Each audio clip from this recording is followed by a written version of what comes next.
Hello,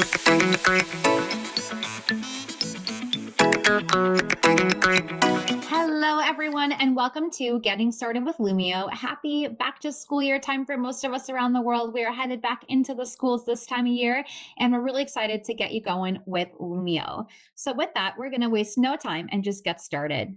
If you don't know me, my name is Mish, and I'm a learning and community designer here at Lumio. I've been here for just a little over 2.5 years. And prior to being here, I was a kindergarten and first grade teacher for Chicago Public Schools. I love being able to work in ed tech and think about the things that could have helped me during my time in the classroom and hoping to help you as well. If you are an Instagram user, that QR code there does take you to my Instagram page where I share a variety of Lumio tips and tricks because there's only so many things that I can tell you that I love about Lumio. And that's where you can go to get some more ideas of what you can do in the platform. So, with that, what we're going to do is if you're watching the recording, don't worry about this. But if you're here, we're going to go ahead and join a lesson. And this is what your students would do as well to join your lesson. All they would do is go to lumioclass.com. They would actually be able to sign in if you'd want them to with their school district credentials, which is really nice because it'll pull their name from there. And they'll put in your ID. Your ID is unique to you and not to each lesson. So my code is always 181461. So while I have a couple of my friends backstage here getting signed in, what's really nice about your code is that their devices, if your students are connecting to Lumio with one-to-one devices, their devices will remember you. So tomorrow they come back, they go to Lumio class, it's just going to say, hey, do you want to rejoin Nisha's classroom? They have multiple teachers, they'll have a list of all of them there. So every time they come in, it does get a little bit faster and easier for them, which is really nice.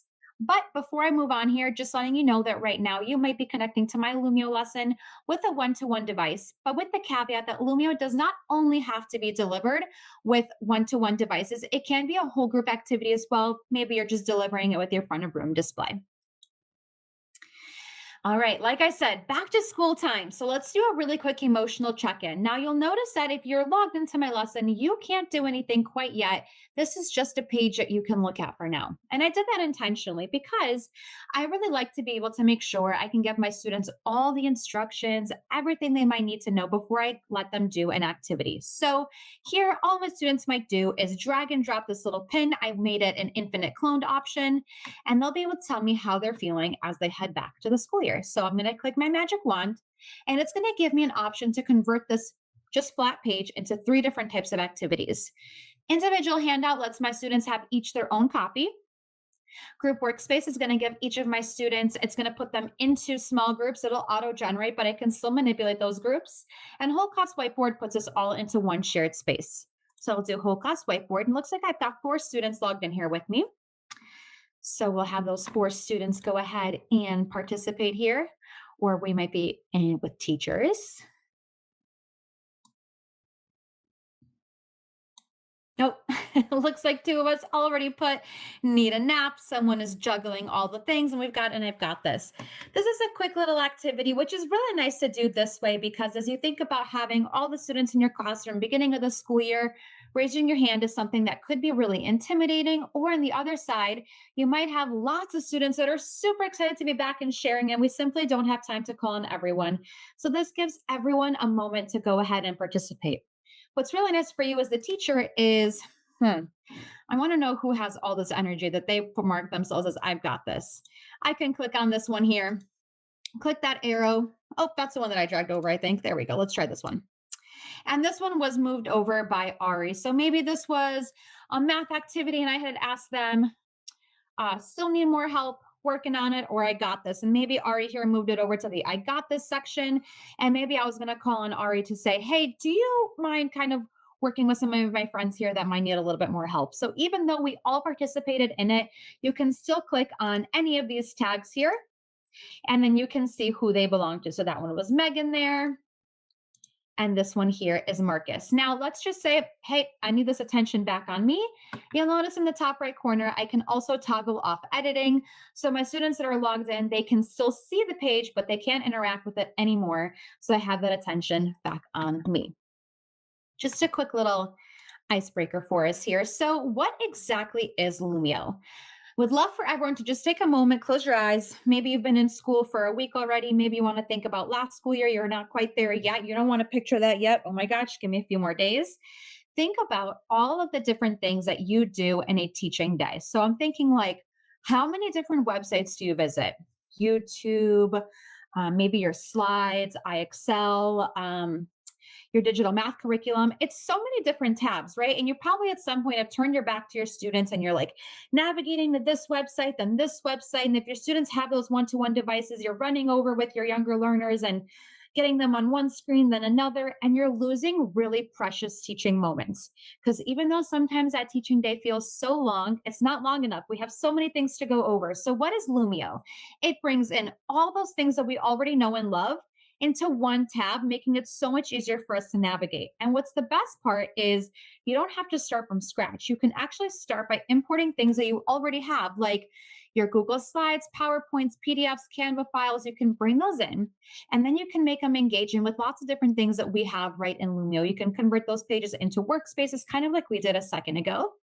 You can bring in YouTube videos ad free. We've got game templates. We've got ready made resources like graphic organizers and manipulatives, and so much more. I could make the list go on and on and on, but let's dive into some examples here. All right. So before we do, you'll notice here I kind of have a lot of those examples listed into this map that I've created here. So we know that when we are doing lesson planning, which I know we're so busy doing right now with back to school, is there's four parts of an effective lesson. We engage our students, then we help them to explore a new concept, then we help them to elaborate and evaluate. And that's why we really do go to all those different websites, right? You might start with your digital curriculum to engage, then you might bring out some digital manipulatives. Then you might bring in like an iExcel game, something like that. But instead of going to all those different tabs, here's a quick little visual snapshot of what's available in Lumio that you can pull in no matter what part of a lesson that you're planning. All right. Let's take a quick look at an example. Now, I want you to think your best about what I'm about to show you. I made relevant just because we're here getting ready for back to school time, but I want you to think about yourself. What do you teach? What grade level? And think about how you might use this template, let's just say, with your students. So, this is a Frayer model. Many of us have seen it, but I went ahead and changed it from like definition, example to a worksheet that I want my students to work on. I'm in a second going to convert this to an individual handout. So I'm now going to save myself time from needing to go make copies, have hundreds of papers to take home with me to grade. And I'm also going to give my students the opportunity to participate and express themselves in a variety of ways. So on your screen right now, you can just see the page, but what I'm going to do is I'm going to go to my magic wand and you'll see again, I've got those options. Individual handout is my goal for this one. So now each student has their own copy. Now, before I kind of dive into what this dashboard here looks like, I'm actually going to go to teacher handout. And it lets me model for my students what they need to do, which is always a great opportunity for my students. They'll now have all these different ways to engage with the learning, which again is a really great thing that I like to think about when I'm thinking about, well, a worksheet is kind of what I need, but maybe writing isn't for everyone. So this gives my students the opportunity to use the pen to write, click on A on the screen to type. You've got a gallery button with a heart and a plus in there so they can bring in stickers, shapes. They can use the safe search to bring in images, or for students that typing maybe is not their strong suit quite yet, they can also record themselves as well. So different access points for them to be able to go ahead and participate in this activity. So I've modeled it for my students. I'm going to go ahead and drop it here. And now I can actually see my students working. This is a brand new update on Lumio. So if you used Lumio before, this might look a little bit different now. You now have the ability to see how your students are doing. So I've just got a couple students backstage here that are working, and you'll notice that I can't see those names. You can see it's kind of blurred and says privacy mode on here. And that's because I have toggled on hide student names. But I trust everyone here. I'm going to go ahead and see those student names, and I've got Ari, Holly, and Megan here working. I can get an insight. I'm looking at Holly. Looks like Holly's got lots of work going in there. I'm going to go ahead and check out Holly's page. Click in there, and I can see that Holly is busy at work. And I'm going to quickly go in and give Holly a heart sticker because I love that Holly got right to work, needed minimal reminders, and we're off to work. Now, maybe I'll drop Holly down here. I'm going to click on Megan. Okay, what the classroom should feel like. Kind of like everyone working together, collaborating. I love that. So maybe I want Megan to elaborate. So I'll say, can you tell me more about this? And so only Megan would see my feedback here, which is a really great way for me to be able to offer that. Maybe I'm at the back table working with some other students, but I quickly opened up Megan's work and saw that Megan was working, but I had a little bit of feedback. Now, let's just say I've got parent teacher conferences coming up, maybe an IEP meeting, and I would love to be able to progress monitor and get access to the student work. Everything we're working on is saving right inside of this file, but maybe I do need that hard copy. You'll notice in the top right corner, I also have a button that says export PDF. From here, I can either go ahead and export all of my students all at once. Maybe I want everyone's as a hard copy. Or perhaps I have Holly's parents coming in and I just need to pull up Holly's for a parent teacher conference and I can go ahead and download just Holly's work as a PDF. So everything I have saved digitally, but I'm also able to just pull out that piece of work right there. So that was an individual handout. I'm going to show you just one more activity and then we're going to hop into practicing to create something just to show you how easy it is. And then we're going to leave with just a few resources for you to continue your learning. All right, this next activity is a super sort. We have 12 different game-based activities, and I'll dive into that a little bit more about how you might choose different game-based activities, but super sort happens to be one of my favorites. So from a teacher's screen, I can go ahead and click model activity and demonstrate to my students what they're doing. You've got two different buckets here. Again, think about what it is that you teach, what grade, what concept, what subject, and how you might do a sorting game. And I'm going to give you some examples in just a moment. But here, all my students need to do is read the tiles and then sort them. So decorate bulletin boards. Probably don't want to do that the first week. You notice I got that one wrong, so I came back. But maybe before school starts is a good time to do that. So I can model for my students what they need to do. And then I can go to view progress. And I can see from just a quick bird's eye view, I've got two students working, one in progress, one that hasn't started. And as they're working there, you'll notice that that changes. And then I can toggle on show results. So I really quickly, from a bird's eye view, and am able to see as a teacher, my students are getting about a 7.5 out of 10 there for their score. They're spending about 34 seconds. I can see the 5 most frequent correct and incorrect answers as well, which gives me a very quick and easy snapshot to understand, am I ready as a teacher to move forward? Are my students understanding? Or do I need to maybe pause here and spend a little bit more time with them? Now, this is something that I might do during my prep period, before or after school, but I also have a button to view student progress. When I click there, just in case I forgot and did this in front of my students, it's going to warn me, hey, you are about to show student names and scores. Are you sure you want to continue? Let's go ahead and take a look. I've got Marcus, Megan, and Holly. Looks like Ari's not really working, so I might give a quick shout out. Hey, please get to work over there, and then off Ari goes. But let's click on Megan and do a quick little analysis of what's going on here. So 5 out of 10 is the score. I'm seeing exactly which ones Megan is not getting correct, which ones Megan is getting correct. And I'll do a quick little analysis here. This was a quick game, but let's just say, I mean, we can see here that Megan spent half the time that the average of the class did. So was Megan rushing, or did Megan really not understand? Let me gather some insight of what I already know about Megan, and maybe I need to spend a little bit more time with Megan, but looks like Holly and Marcus are all good to go. So I can quickly get that data right away, see exactly what they're doing. For them, for my students, low stakes activity, right? Gives them quick practice, but for me, gives me immediate feedback and helps me understand how my students are doing. And what's really nice is in the top right corner, I have another button that says export results, and that'll generate a very clean Excel sheet for me with my student names, their scores, and the questions itemized, which again, I can then take home during my prep period and go ahead and do some thoughtful grouping and planning for the following day.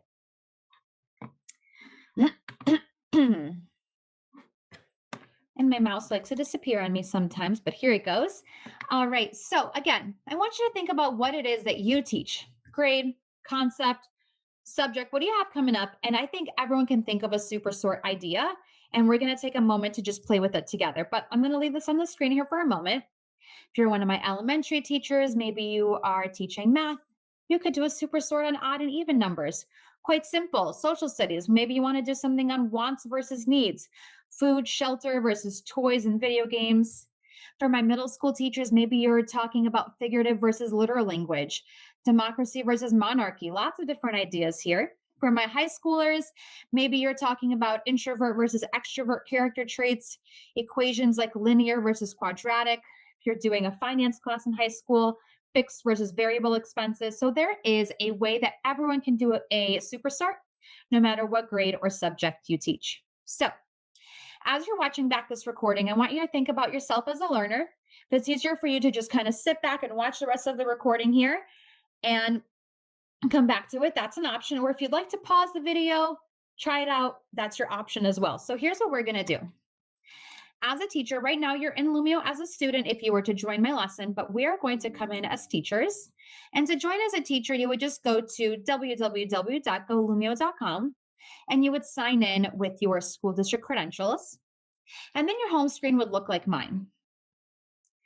So this is a moment to pause if anyone is pausing the video to go ahead and do that.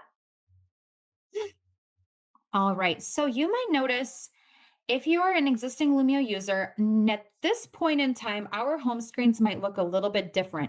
And that is because in Lumio, we have beta mode. So what I'm going to actually do, if your home screen does look like mine, I'm going to click on my little icon in the top right corner. It's my little face there. And I'm going to click on Join Lumio Beta. Our Lumio team is always busy at work launching lots of different features, and very often they test new things in beta first. So if you toggle that on, you'll see that you can also go and see a list of features that are currently available. I'm going to click confirm, and you're going to see a little change here. It tells me I'm now part of Lumio Beta, and you've noticed at the top of my page is now on the left. So my navigation buttons have moved over. So if your looks a little bit different than mine, that would have been why, but you can always check out that list. So now my little icon's in the bottom left corner instead of top right. If you're ever wondering what's in beta, you can click here and there is that list of features. So same buttons. Nothing has technically changed, just your navigation moved from the top of your page over to the left. All right, let's create an activity together. We're going to do a superstart. Remember all those different ideas that I showed you? That's what we're going to do. The first thing that you need to do is click on New. In the top right corner there is the New button. And then here is your menu of all of the different things that you can do in Lumio. Again, the most important thing, and I can't stress this enough, is you never have to start from scratch. You can always import a resource from your computer. I happen to have my Google Drive connected, or you can bring something in from an existing Lumio lesson. For today, what we're going to do is middle row all the way to the right, game-based activities. You'll notice here you've got 12 different game-based activities. And earlier when we did that superstart together, I had a dashboard where I was able to see how everyone was doing. 3 of these 12 games give you that live dashboard to look into student insight. And those 3 games are Match 'em Up, Rank Order, and Supersort. Pausing there for anyone that is a note taker, those 3 games that give you the dashboard are Match 'em Up, Rank Order, and Supersort. However, we also have the 2 games, Monster Quiz and Team Quiz, that do also give you the option to export data once the quiz has been completed as well. But for right now, let's go ahead and click on Supersort. And you'll notice that this is a very simple template. So remember, I had some activities that you might do before the school year versus the first week of school, but think about what it is that you teach, grade, concept, subject, and go ahead and think of a supersort you might do. So I might just do nouns and verbs. Remember, you might do quadratic equations. You might do fixed income or expenses. You might do even or odd numbers. You might do figurative or a literal language. Think of what you might do. So again, I'm going to do nouns and verbs. So I'll do desk, pencil, eraser, bottle, and chair. You'll notice that I'm doing some typing here, but you do also have the ability to bring in images. So you can do text or image. I'll do the same on the verb side. We'll do run, talk, walk, play, and learn. And then I'll click next. Now you have the ability to go ahead and pick a background. So you'll notice that there's some simple ones like blue, orange, the firefly, just a simple like white and gray. Some of them are interactive, like the rock concert. They do jam out with you when you get the right answer. Or something that I like to do is I like to use custom, and that lets you upload your own image. So if you're maybe doing something on ecosystems, you might bring in an image of an ecosystem. If you're learning about facts about an animal, you might bring in that. Or with my younger learners, when I taught kindergarten, my students 1 year really loved Toy Story. So I always made everything Toy Story themed because it just got them a little bit more excited to participate in the learning. But for today, I'll just do our little Lumio butterfly.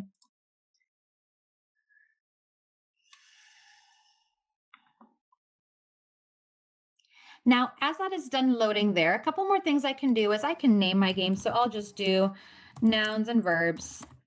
And I like to think about the needs of all my students, and maybe I'm assigning this independently, or maybe I have students that have an IEP, and one of their accommodations is they need those instructions multiple times. So, something I can do in the top right corner is there's a little person talking. And what I can do is click there and record myself giving some instructional audio. Read each word and sort it into the correct bucket. Remember, a noun is a person, place, or a thing, and a verb is an action word.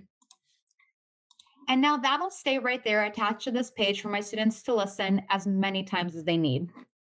From here, I can go ahead and continue building on this lesson. So I can add a page here and I get that same menu to continue to build. And there's going to be a future webinar on this. We're not going to dive into it now. You might notice this new button here that says AI Assist. AI is something that's totally optional to use in Lumio, but this is a really, really cool new feature. What you can do is click on it. And if let's just say I uploaded other Google Slides that I had, or I did a couple of my own activities, you can now generate even more activities based on what you've already got in there. So you'll tell it what you need. Maybe I need some progress monitoring. My students will have their own devices, and I'm looking for maybe just 1 to 3. And you can go ahead and have it generate some new activities for you. Really cool feature. I encourage you to try out or sign up for one of our future webinars. From there, I might just name my lesson nouns and verbs, and I'll click finish. And that's it. We created a quick game. Maybe we used AI to get a full lesson out of it. And now that's that. It sits right here in my library. You'll notice I'm in my library tab. And this is where you'll go to create, and all of your files will always remain clean. When I'm ready to teach this lesson, all I need to do is put my mouse right over it and click Start New. And so once that happens, it creates this clean copy for me. It'll encourage my students to join if that's what we're doing. And then I'm able to go ahead and deliver that lesson with all of our work saving right in here. What you'll notice now is I'm going to click on my 3 lines and hit end session. And now you'll see I've actually moved over to that class sessions tab. Started in my library. This is again where all my clean lessons are. Now I'm in class session. So all the work that we did will now be in these copies here. And I can go into review mode, or perhaps tomorrow my students come back. We need to dive right back into that lesson. I'll actually hit start live now from that button right here versus from my library, because now all the work will feed into that same file. Or let's just say pages 1 to 5 were what we did together as a whole group. And then page 6, 7, and 8 were some independent practice. What I can do is if I need my students to work asynchronously, is I'll click share assignment, and then it'll generate a link that's going to go directly to that lesson that my students can access asynchronously, can post that up in maybe like my Google Classroom, and they can work. And I know that all the work is going to continue going to one place. So with that, I think I've shown you just a little bit, just a few things here, but just enough for a getting started session here. So what else can you do as you continue your learning with Lumio? First things first is if you are a Facebook user, I highly recommend joining our Lumio Educators Facebook group. All you need to do is go to Facebook or scan that QR code, and the group is called Lumio Educators. Good place to go to ask questions. You'll notice lots of different folks will answer those questions for you. Every week I post different teacher tips, so I'll maybe recommend a new activity for you to try, a new feature. We've got our product team that goes in there and announces when we have new features that go live. And also, we've got a lot of teachers from all over the world using Lumio that are sharing their ideas in there as well. So really good place to go to stay connected. Again, that's Lumio Educators on Facebook. Now, If you're watching this recording, you're likely seeing it in a YouTube link. The first place that I recommend that you go is over to our Lumio YouTube. On there, you are going to see a variety of 1 to 3 minute clips. How do I connect my students? How do I convert an activity? How do I import something? So lots of little clips on how to get started, but also you'll notice their playlist with all of our previously existing webinars, ranging from getting started, just like today's, and then different concepts like math, science, classroom management, AI, all the things that you might be looking for as well. So take a look at this page here for lots of different resources of what you can do to kind of keep your learning going with Lumio. And we also have planned all of our webinars through the rest of the fall. So make sure that you register for those, even if you can't attend live, because you'll get the recording sent your way a few days after the webinar. And then August 18th, we are going to have a Lumio Back to School Bash. This is really exciting. It's going to be live streamed on our YouTube and social media channels. And this is going to be our Lumio product team, the folks behind the scenes. And they're going to be sharing with you all of the really cool things that we have happening in Lumio, all the new things that are coming out, maybe a couple sneak peeks of what's to come. We want to make sure that you don't miss it. So all you need to do is find us on YouTube, click subscribe, and then you'll get a notification when we do go live. All right. This is really exciting, but starting in September, we are going to do a contest where you can win a Smartboard Mini. Very, very easy to enter the contest. The first thing you need to do, just keep using Lumio. To confirm your spot, you're going to scan the QR code that's on the screen here to enter to participate. And then all you need to do is earn entries. And by earning entries, take a look at this bullet point list on the bottom of the screen here. And those are all the different things you might already be doing. Very simple tasks that you can do in Lumio. You don't need to report on it. It'll automatically capture. So different things that you've got to do in Lumio. And when you do those are entries into the contest. Again, you'll scan that QR code to confirm your spot. And then all you need to do, just use Lumio. This contest is open to folks in the US and Canada, excluding New York, Florida, and Quebec. All right. Thank you all for being here. We appreciate your time. The form here on the screen, all you need to do is submit that form. You'll get your certificate for watching today's webinar. Thanks, everyone, and we'll see you next time.